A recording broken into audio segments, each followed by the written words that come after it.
আগে মূলো খেতে ভালো না লাগলেও এখন বয়সের সঙ্গে সঙ্গে মূলোটা খেতে খুবই ভালো লাগে। আর এই শীতকাল এসেছে, মূলো দিয়ে ছোটো মাছের চচ্চড়ি হবে না তা কী করে হয়।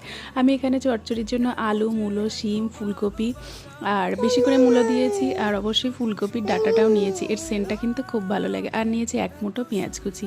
এখানে মাছের মধ্যে ছিল মৌরালা, পুঁটি, চাঁদা মাছ, বেশ পাঁচমিশালি মাছ।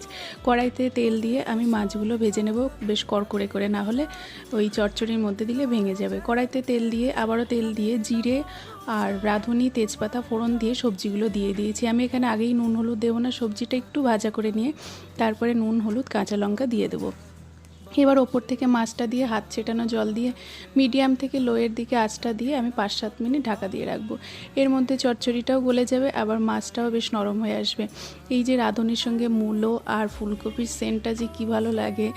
এখানে ধনেপাতা না দিলেও হয়, আমি ধনেপাতা দিয়েছি। এইভাবে করে দেখবেন, খেতে খুব ভালো লাগে।